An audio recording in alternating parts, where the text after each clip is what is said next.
بسم اللہ الرحمن الرحیم۔ عزیز طلباء السلام علیکم۔ آج ہمارا فرسٹ ایئر کا نیکسٹ چیپٹر ہے چھٹا۔ کل ہم نے اس کا تعارف تھوڑا سا میں نے آپ کو بتایا تھا۔ اوور کوٹ، یہ آپ چیپٹر انگلش میں بھی شاید پڑھ چکے ہوں، یہ انگلش کے سلیبس میں بھی شاید ہے۔ غلام عباس جو اس کے مصنف ہیں، بہت مشہور افسانہ نگاروں میں ان کے شمار ہوتا ہے۔ ان کا پہلا افسانہ تھا آندھی، اور یہ 1948 میں شائع ہوا، جو ان کی شہرت کا باعث بنا۔ جاڑے کی چاندنی جو ہمارے اس کا ماخذ ہے ٹائٹل کا، 1960 میں چھپا، پھر کنرس چھپا 1969 میں، گوندنی والا تکیہ، یہ اور بھی اس کے علاوہ بھی ان کے کافی جو بکلیٹس ہیں وہ سامنے آئیں۔ لاہور کے رہنے والے تھے، مختلف رسالہ جات میں بطور مدیر رہے، آل انڈیا ریڈیو سے بھی منسلک تھے، اور پھر جب پاکستان بنا تو یہ پاکستان کے ریڈیو پاکستان کے رسالے آہنگ کے مدیر بھی رہے۔ بہرحال بہت مشہور ہیں ان کا یہ افسانہ جو ہے آج ہم پڑھنے جا رہے ہیں، اوور کوٹ۔ یہ ان کا مجموعہ جاڑے کی چاندنی سے لیا گیا۔ یہ ایک MCQ بھی ہے، سادہ سا چیپٹر ہے، خلاصہ اس کا بہت اہم ہے۔ ایک آدھ پیرا بھی ہے جو میں آپ کو نشاندہی کروں گا، زیادہ پیرا نہیں ہے اس کے۔ جنوری کی ایک شام کو ایک شخص خوشپوش نوجوان ڈیوس روڈ سے گزر کر مار روڈ پر پہنچا۔ خوشپوش کہتے ہیں خوبصورت لباس پہننے والے کو۔ ڈیوس روڈ لاہور کی وہ کشادہ اور معروف سڑک ہے جو شملہ پہاڑی اور مار روڈ، جس کو اب شاہراہ قائد اعظم بھی کہتے ہیں، اس کو ملاتی ہے۔ اس کا حوالہ ہے ڈیوس روڈ کا۔ مار روڈ پر پہنچا، چیئرنگ کراس کا رخ کر کے خرامہ پٹری پر چلنے لگا۔ خرامہ کا معنی ہے ایسا ایسا۔ چیئرنگ کراس لاہور میں پنجاب اسمبلی کے سامنے شاہراہ قائد اعظم کا وہ چوک، جہاں ایک طرف وابڈا ہاؤس، دوسری طرف الفلاح بلڈنگ، تیسری طرف شادین بلڈنگ، اور چوتھی سمت جو ہے وہ وزیر اعلیٰ پنجاب کا دفتر واقع ہے۔ اس چوک کو اب فیصل چوک بھی کہتے ہیں، اس کا ذکر کیا گیا اس میں۔ یہ نوجوان اپنی تراش خراش سے، یعنی بناؤ سنگار، زیب و زینت سے خاصا فیشن ایبل معلوم ہوتا تھا۔ فیشن ایبل بہتر سمجھتے ہیں آپ کہ لباس وغیرہ کے نئے نئے نمونے اور ڈیزائن جو اختیار کرے اس کو فیشنیبل کہتے ہیں۔ چمکتے ہوئے بال، باریک باریک مونچھیں گویا سرمے کی سلائی سے بنائی گئی ہوں، اس وقت کا شاید فیشن ہوگا۔ بادامی رنگ کا اوور کوٹ پہنے ہوئے، جس کے کاج میں شربتی رنگ کے گلاب کا ایک ادھ کھلا پھول اٹکا ہوا۔ یہ کاج کہتے ہیں بٹن بند کرنے کا سراغ۔ شربتی کہتے ہیں ہلکا زرد سرخی مائل رنگ کا وہ پھول جو ہے اٹکا ہوا ہے، ہو سکتا ہے اس کا بٹن نہ ہو۔ سر پر سبز فیلٹ ہیٹ، یہ یورپ اور امریکہ وغیرہ میں مغربی دنیا میں پہنا جاتا ہے۔ ہیلمٹ جو ہیٹ ہے، وہ چھتری نما جو کیپ ہے، تو ٹیڑھی رکھی ہوئی، سفید سلک کا گلو بند گلے کے گرد لپٹا ہوا۔ یہ اس کی جو اس نے مصنف کہتا ہے کہ اس کا انداز تھا، اس کا جو زہری، جو اس نے ریشمی کپڑے کا گلوبند پہنا ہوا ہے، گلے کے اندر لپٹا ہوا ہے۔ اور ایک ہاتھ کوٹ کی جیب میں، دوسرے میں بیت کی ایک چھوٹی چھڑی پکڑے ہوئے، جسے کبھی کبھی وہ مزے میں آ کے گھمانے لگتا تھا۔ یہ ہے پہلا پیرا، اس کا یہ تعارفاً ابھی سٹارٹ ہے افسانے کا۔ یہ ہفتے کی شام تھی، ویکینڈ ہے، اس کو انڈر لائن بھی کریں۔ یہ ہفتے کی شام تھی، بھرپور جاڑے کا زمانہ، یعنی سخت سردی تھی۔ سرد اور تیز ہوا کسی تیز دھات کی طرح جسم پر آ کے لگتی تھی، ایک تو ٹھنڈی اور دوسرا تیز اس موسم میں، اور پھر شام کا وقت ہے، بہت جو ہے سردی کا عالم ہے۔ مگر اس نوجوان پر اس کا کچھ اثر معلوم نہیں ہوتا تھا، نہیں لگتا تھا کہ اس پر کوئی ٹھنڈ اثر کر رہی ہے۔ لوگ خود کو گرم کرنے کے لیے تیز تیز قدم اٹھا رہے تھے۔ یہ اصول ہے کہ تیز تیز چلنے سے سردی کی شدت، اس کا اثر کم ہو جاتا ہے، بلڈ سرکولیشن کی وجہ سے، تیز ہو جانے کی وجہ سے۔ تو یہاں بھی اس کا ذکر ہے کہ لوگ تیز تیز قدم اٹھا رہے تھے، مگر اسے اس کی ضرورت نہ تھی۔ جیسے اس کڑکڑاتے جاڑے میں اسے ٹہلنے میں بڑا مزہ آ رہا ہو، یعنی سخت سردی میں ٹہلتے اسے وہ لطف اٹھا رہا ہو۔ اس کی چال ڈھال سے ایسا بانک پن ٹپکتا تھا، اس کی جو چال ڈھال ہے، جو اس کے چلنے کا انداز ہے، وہ کہتا ہے اتنی خوبصورتی عیاں تھی، زبردست لگ رہی تھی، ایک ناز و ادا تھی۔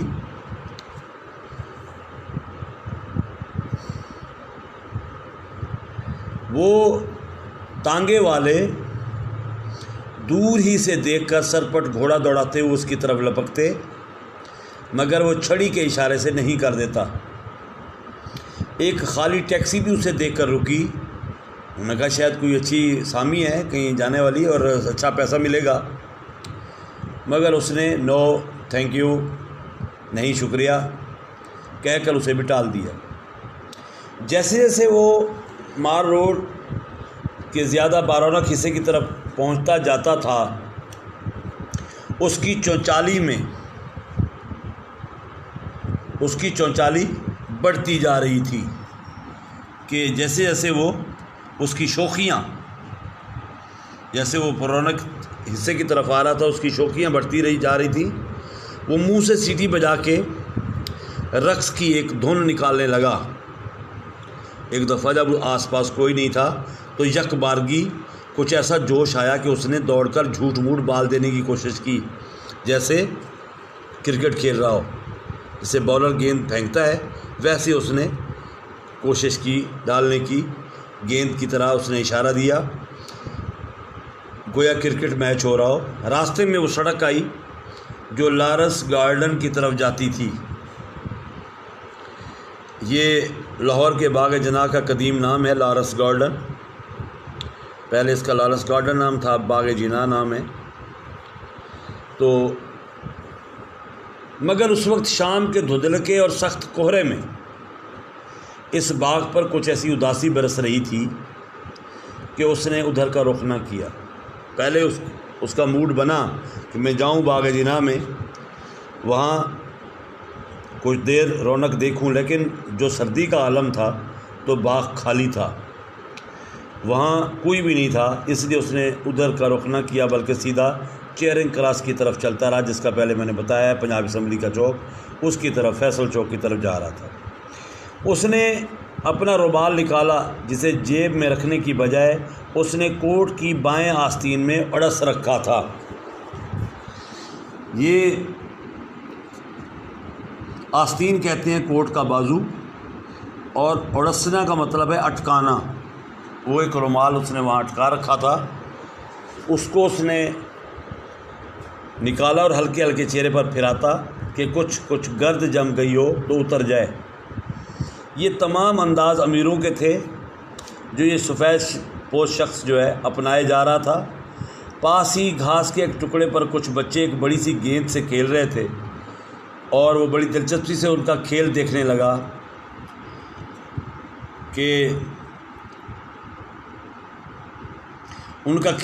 لگا اور بچے کچھ دیر تک تو اس کی پرواہ کیے بغیر کھیلنے میں مصروف رہے۔ اکثر بچوں کی عادت ہوتی ہے وہ اپنا نام وہ کھلاڑیوں کے جیسا نام رکھا ہوتا ہے، انہی کی طرح آوازیں نکال رہے ہوتے ہیں۔ تو بچے جو ہے یہ ان کا اپنا ایک انداز ہے کہ جب تک انہیں کوئی اجنبی نہ دیکھے، ان کو پتہ نہ چلے، وہ اپنے انداز میں مگن رہتے ہیں، مگر جب دیکھیں تو شرما جاتے ہیں۔ اس کا بھی یہی ہوا، جب وہ برابر تک ہی چلا گیا، تاڑے کھڑا رہا انہیں، تو وہ رفتہ رفتہ شرمانے سے لگے اور اچانک گیند سنبھال کر ہنستے ہوئے اور ایک دوسرے کے پیچھے بھاگتے ہوئے وہ گھاس کے اس ٹکڑے ہی سے چلے گئے، بھاگ گئے۔ نوجوان کی نظر سیمنٹ کے ایک بینچ پر پڑی اور وہ اس پر آ کے بیٹھ گیا۔ اس وقت شام کے اندھیرے کے ساتھ ساتھ سردی اور بھی بڑھتی جا رہی تھی۔ اس کی یہ شدت ناخوشگوار نہ تھی، اس کے لیے شدت گو زیادہ تھی لیکن اس کے لیے خوشگوار تھی۔ مار روڈ پر سواروں، موٹروں اور بائیسیکلوں کا تانتا بندھا ہوا تھا، لائنیں لگی ہوئی تھی، لوگ جا رہے ہوں گے۔ پٹری پر چلنے والوں کی بھی کثرت تھی، جو پیدل چلنے والوں کا راستہ ہوتا ہے سڑک کے ساتھ بڑے شہروں میں، اس پہ لوگ پیدل چل رہے تھے، وہ بھی تعداد کافی تھی۔ اس کے علاوہ سڑک کی دو رویہ دکانوں، دونوں طرف جو دکانیں بنی ہوتی ہیں، میں خرید و فروخت کا بازار بھی گرم تھا۔ لوگ چونکہ جاتے ہوئے گھروں میں سودا سلف لے رہے تھے، وہاں بھی کافی رونق تھی۔ جن کم نصیبوں کو نہ تفریح تباہ کی استطاعت تھی، وہ لوگ بھی تو ہیں جن کے پاس نہ پیسہ ہے، نہ خریداری، نہ کچھ وہ تفریح تباہ کر سکتے ہیں، کچھ اپنا جی بہلا سکتے ہیں، ان کے پاس اتنا نہیں ہوتا، فنانس مسئلہ ہوتا ہے۔ تو نہ خرید و فروخت کی استطاعت ہے، وہ دور ہی کھڑے کھڑے ان تفریح گاہوں اور دکانوں کی رنگا رنگ روشنیوں سے جی بہلا رہے تھے۔ نوجوان سیمنٹ کی بینچ پر بیٹھا اپنے سامنے سے گزرتے ہوئے زن و مرد، یعنی زن عورت کو کہتے، عورتوں مردوں کو غور سے دیکھ رہا تھا۔ اس کی نظر ان کے چہروں سے کہیں زیادہ ان کے لباس پر پڑتی تھی، یعنی اس کا جو مطمع نظر تھا ان کا لباس تھا، ان کے چہرے نہیں۔ ان میں ہر وضع اور ہر کماش کے لوگ تھے، ہر قسم کے، بڑے بڑے تاجر بھی تھے، سرکاری افسر بھی، لیڈر بھی تھے، فنکار بھی تھے، کالجوں کے طلبہ اور طالبات بھی تھی، نرسیں، اخباروں کے نمائندے، دفتروں کے بابو۔ زیادہ تر لوگ اوور کوٹ پہنے ہوئے تھے، موسم ایسا تھا، ہر قسم کے اوور کوٹ تھے ان کے پاس۔ یعنی وہ کہتا ہے کہ کراکلی